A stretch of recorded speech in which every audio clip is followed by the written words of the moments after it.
Now then, fellas, team talk for tomorrow. Idea, obviously, of getting this across now is that you've got time to have a think about it, time to understand it, time to ask questions of me if you need to clarify anything. But it also means that we can be relaxed in terms of we get there tomorrow evening, and it's really just about me getting across the final messages, you guys concentrating on getting the right mindset, warming up properly, and just it's one less thing to do tomorrow evening, basically, because you'll have it clear in your minds. So we're going to play 4-3-3, which will go to 4-5-1. So Craig, James Haig, Fraser Papperell, Robin Walker, Nige, Reggie, Matty, Sean, Dan O'Connor, Dan Bonham, Rob Cooney. Okay, that leaves Chris Murray, Raz and Jeffers on the bench, with Sea-Dog as a reserve keeper as well, which is great. So that squad is nice and strong. It gives us quite a lot of options, actually, in terms of the side we could have picked. There were quite a few options, to be honest. Obviously, wanted to look at things on Saturday and see how that went, and then hopefully build towards tomorrow night. But obviously, combination of factors that lost Cutsy, and also maybe just the way the game panned out. Joe and I talked about it, and we're both really happy with this, to tell you the truth. So out of possession, we'll start with out of possession first. So the retreat line, okay, I'm going to put it on as we go here. I want to be here, so probably 5 yards beyond the centre circle. We're probably a little bit deeper than we have done recently. We've been pressing a little bit higher, but with playing 4-3-3, which can go to 4-5-1, there's going to be times when we could end up getting a little bit stretched. I think it's really important we get a level of compactness. So I just want probably 5 yards deeper from the front line. I don't want 5 yards deeper from the back line, to be fair, but certainly down. I don't want you going beyond that line. Certainly as we're looking to get a foothold in the game in the first half an hour of the game, I expect us to get back in and make sure that this unit doesn't allow them to get on the ball in here. Their midfielders, McNamara if he plays, Jamie Forrester as well, potentially. Those two players look to get on the ball, and I don't want them to have a huge amount of time and space in here. So that in itself, I think, gives us a nice compact unit to work from. These two guys on either side, Dan O'Connor, you can go press that guy, but you can also come in and support Nigel if you need to. Likewise, Rob Cooney, you can go forwards or backwards to support as we go. So 4-3-3 to 4-5-1, or 4-5-1 into 4-3-3. I'm happy with that. It gives us, in terms of the way Dan plays when we're out of possession, Dan Bonham, I expect you to look after that area of the pitch, basically. I don't expect you to be doing loads and loads of doggies, because if we win the ball back, you need to be a focal point in there again to occupy the two centre halves.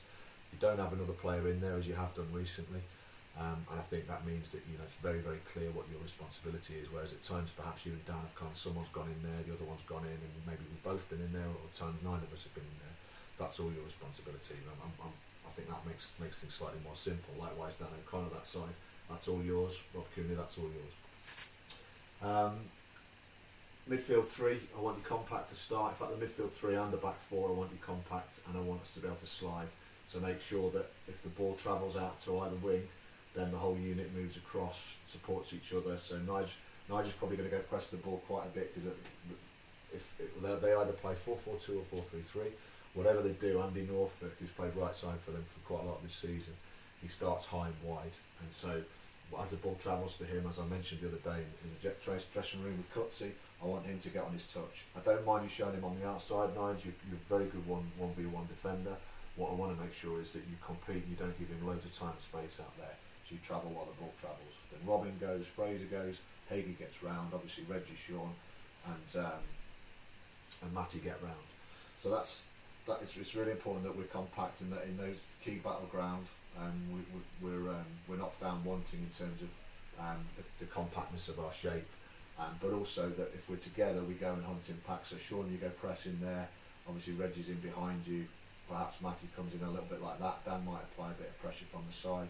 So this area of the pitch is going to be critical, and we need to battle. We need to go and win the first and seconds, because there's no two ways about it. If we start, I think the way we did 20 minutes on Saturday, that's great. We just need to keep that up. We need to make sure that the intensity there for the first, for the second, the pressure from behind and the pressure in front is there all around the pitch. And if we can do that, particularly in these key areas, job done for me. Obviously, if they've got the ball out wide in these areas, I'm kind of conceding that I don't necessarily expect us to press all the way, or for even the unit to get all the way up into that space, as long as this part of the pitch is covered. Moving on to the way they play a little bit, they're quite direct. They like I say, 4-4-2 or 4-3-3. They don't play that much football. They might talk about playing football, but they don't really play a lot of football. They look to get the ball forward. They generally have a little and large combination up top. Brett Agnew, who some of you might have played against when he was at Hull United, and Joel Sutton off him. And Joel Sutton scored a lot of goals. Runs off the shoulder. Sometimes plays in the left channel or their left channel. So probably for us it would be in between Fraser and Hagee. And it's really important that when Agnew goes to win the ball, that whoever goes in with him goes as tight as they can. But more importantly, the guy who's so if it's centre half, Robin goes in our left channel. Fraser tucks round, Hagee tucks round, and we make sure that Sutton doesn't have space to run into on competing, without someone competing with him. And if we track him in there, he'll go in and he'll stop doing it after a while, and he'll look to get on the ball in another pocket. But yeah, it's very direct. So our two centre halves, really important that I think both of you can physically impose yourself on Agnew. He's not bad in the end. He tends to jump instead of being a really big physical guy, puts his arms all over you or literally tries to bowl you over. He tends to start in front and to the side of you and look to get across you a little bit. He wins flick-ons that way. But in terms of physically dominating, if we can affect his play a little bit, get our arm across, make sure we stand our ground, and physically we look after our own personal space and make sure that we read where the ball's going into. I think our two centre halves, particularly the way you guys have been playing recently, more than capable of dealing with his threat. I think the key thing for us is second balls and making sure that as I say, this area is covered, and I'd much rather I saw people going in there and going 3 yards too deep than being 3 yards too high, particularly to start off with as we see the game develop. So we go on to the plan in possession. We've got, the main thing for me is there's going to be times when perhaps they apply pressure. They're quite intense. They're pretty simple sides, to tell you the truth. They all work their nuts off. They're going to be fit. That intensity is going to be there, and they won't stop. So it's not that easy to play football. In terms of control possession, certainly to start off with, because they look to get in your face. So we'll have to be able to get the ball out of our feet and knock it with quality. The one thing I don't want to do is to play long and direct into this area aerially. Okay, they've got two centre half, one centre half in particular, Jenks, who's a teacher at Walgate, very very strong in the air. And whilst Dan Bonham more than capable physically of dealing with anyone, or playing his part in a decent battle, Jenks is big and strong and he's good in the air. So if we're going to play the ball in there, it needs to be in the deck. More so though, I want to see us hit these areas here, because neither of the fullbacks are particularly big, and neither of the centre halves want the ball down the side of them. So if Dan Bonham's showing in here, then Dan O'Connor needs to be getting on his bike in there. If Rob Cooney's showing in here, Dan Bonham can be going in there. So Dan Bonham, down to you really. We kind of take our movement from you a little bit. If you're coming towards the ball, I need these two to be travelling. And obviously if Dan O'Connor's showing feet, Rob Cooney's showing feet, then that kind of movement down the sides. So making sure that we knock the ball with quality. I'd rather hit the ball out for a throw-in and we end up with a restart in that area than have the ball played into this area and it comes straight back to us. Okay, really important that we're mindful of that. We think about how we get the ball forward when we do have to play over longer distances, which we will have to do at times. Let's make no bones about it. That will certainly happen, particularly as I'm asking you to provide control and take a fairly no risk or low risk mentality in this part of the pitch initially, just to make sure that we get a foothold in the game and that we manage the first 15-20 minutes in a kind of responsible fashion. As the game goes on, I'd like to see Sean and Reggie probably go like that a little bit more, almost into a 2 to allow Matty to get forward. And then fullbacks, depending on what they're playing. If they play 4-3-3, then you're going to get pinned back a little bit more. If they play 4-4-2, then you should have licence to go. Certainly one of you, possibly even two. Because if their front two play fairly central, I've got no problems with Reggie sitting in as you two go forward. The key thing for me is, as the game goes on, I have to see us deliver balls from somewhere around the halfway line, either side. Because with this shape, they will not be playing deep. They will not be playing in there. They will allow us space to cross the ball into that area. But to do that, you two have got to get up, and we've got to make sure that we somehow maintain possession for long enough to bounce the ball into that area, or at least to get the ball round the side so they can travel and then deliver. Okay, so that's we talked about it a few times before. I think Nigel did it extremely well in the first half against North Ferriby. So once we've got a foothold in the game, 15-20 minutes, that first kind of third quarter of the game is out of the way with, then you two have got a challenge from me, I guess, which is how can you find a way to get into that area near the halfway line to deliver the ball early. And once they do get into those areas, obviously, if it's coming from Haigie's side, then Dan O'Connor expects you to almost be joining in with Dan Bonham to make it 2, and playing off the shoulder into this channel, Dan Bonham playing into that channel there. One final thing in terms of in possession. Craig, every goal kick I want to be played on... I want it played on over here, into that area there. Matty Plale, your starting position is there, just short of the halfway line. Okay, and for you to work across and to win that header in there. Okay, I have just realised actually while I'm doing this that this is probably showing this. The camera might have turned it around the other way, so I'm going to watch it back in a minute to make sure that is the case. But this is the right channel, so going on to the left back. The left back isn't massive. That's where I expect we've got a chance to win the ball. Craig, if we're kicking the ball into this area, the same principle applies as what I said before. I don't want long straight balls aerially because they're pretty strong in there. That's in possession and out of possession done. Set pieces. We're not going to change anything about the way we deal with set pieces. I'm just going to make the point that Chris Jenkinson has scored an awful lot of goals from set pieces for them. So I'm going to be putting Matty on him. Have the same principle as applied so far. So Fraser will be the spare man to attack, starting on the 6. Everyone else needs to pick up, or everyone, all the men for men responsibilities need to pick up. But the one person that is defined is Matty doing Chris Jenkinson. All right, we'll find out his number, but he's pretty clear. He's a fairly big, stocky, broad-shouldered centre half. Quite quiet, not a big horrible. He's not going to bark at you and threaten to kill you or do something to your family or whatever. He's not that kind of lad, but he is big and strong and physical, and he times his runs well. So Matty, you're capable of physically and aerially dealing with anyone in that situation. What I need you to be able to do is get tight, get touch tight, not so tight that he can roll you, but tight enough so that when the ball gets delivered in that area between your two heads, bang, you're up. And then that's it for set pieces. The rest of it, you know the drill. I'm going to leave it responsibility with you. We've been a little bit better on attacking set pieces in terms of our delivery recently, and I hope that continues. Make sure that we use the short one at least a couple of times and very early to catch them off guard. We'll see how we get on. Final things, general play, general points about the game. I think that the pitches are drying up. The surface shouldn't be bad. We've played on it, and I thought it was a decent surface. They don't play that much football on it, and I don't think we've quite got into cup final season yet. So I don't think it would have been overused. So we're going to have a decent surface to play on at this time of year. But regardless, you know that the ground's hardening up. So you have to play the conditions. It's going to be completely different conditions to what it was in the middle of winter. The ball is going to bounce. There are going to be the odd bobbles, and the people who are alert and proactive about how they deal with that will win out at the end of the day.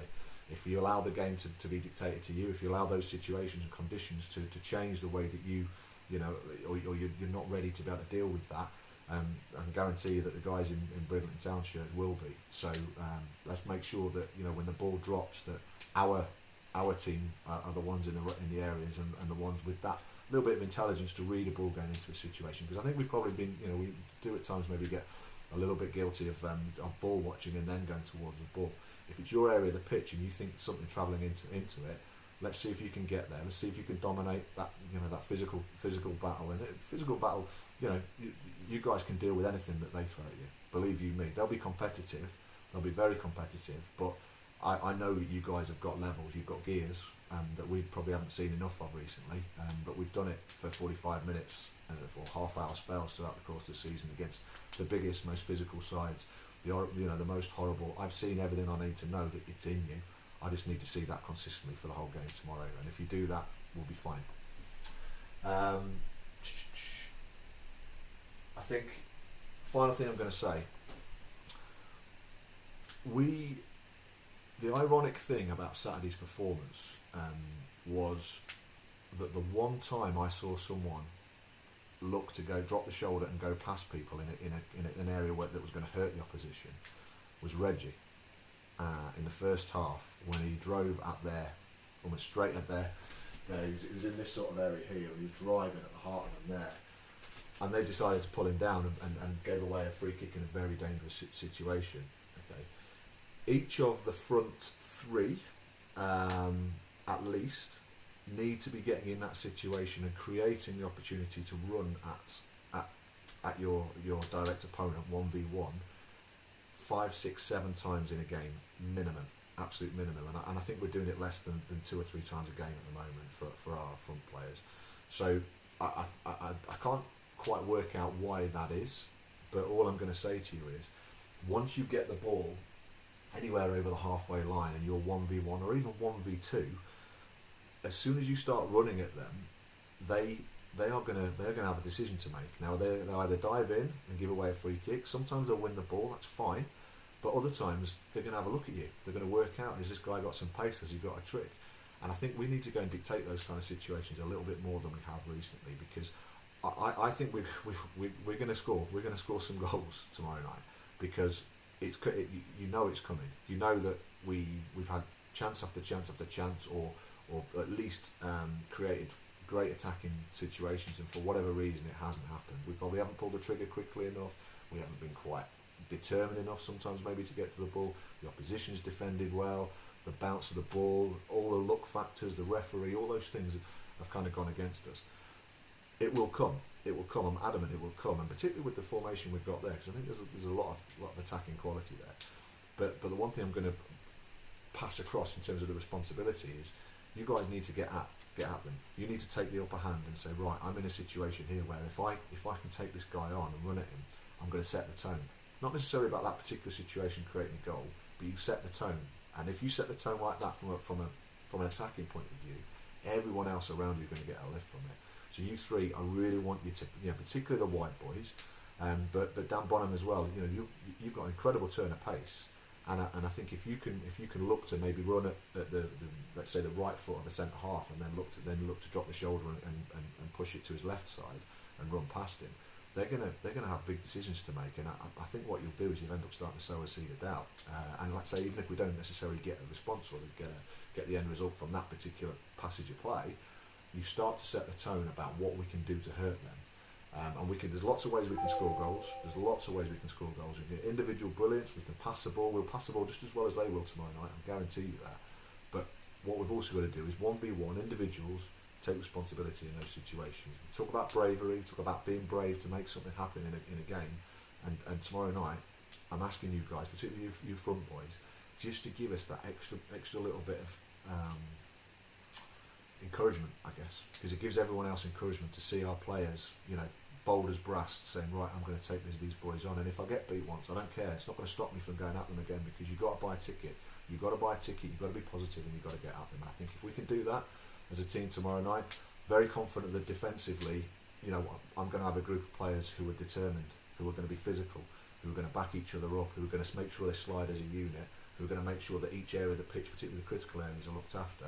I know that physically, aerially, we're going to be fine. Our centre backs will do a great job there.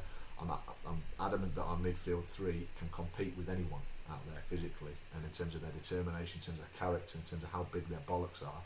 Okay, I've got no problems with that, and I know that my front three have got goals in them. I know you've got goals in you. It doesn't happen every game, and just by law of averages, So one of them's going to drop for us before too long, but we need to take the initiative there and make sure that we push that towards them. Okay, that's it. That's the game plan.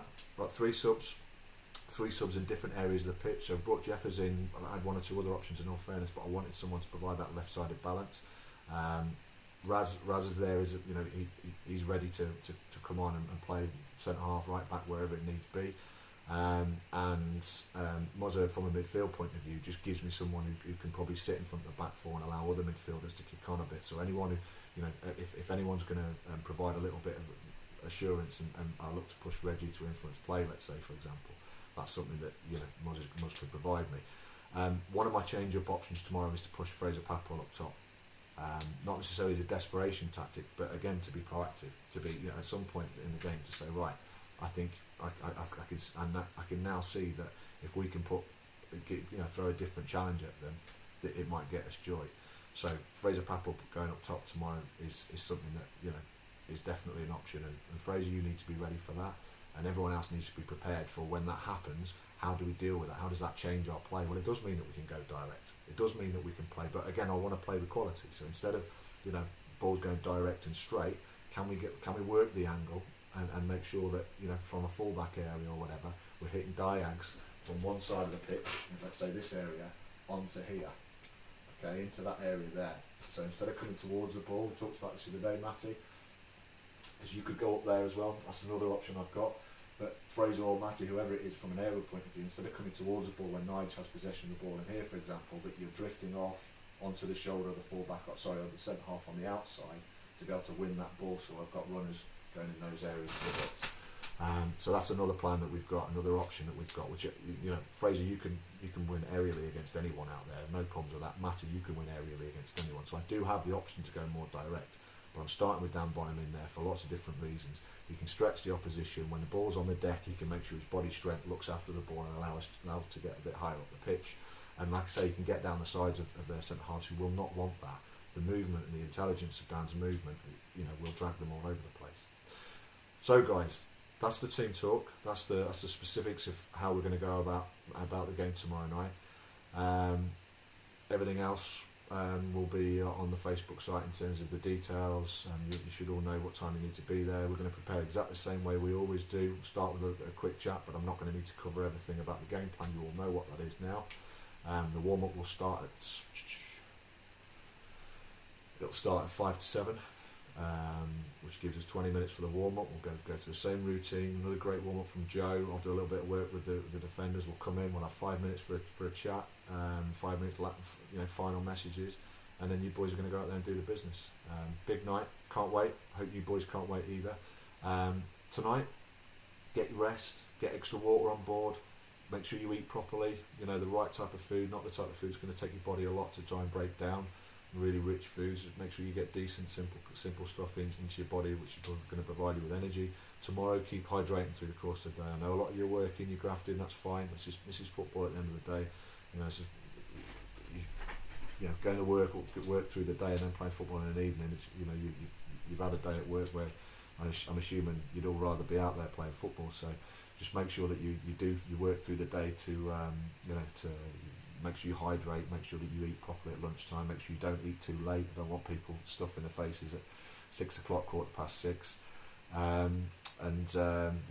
I can't wait for tomorrow. Massive game. Really, like I say, really excited about it, and I hope you guys are too. So see you tomorrow. Cheers, boys. Bye.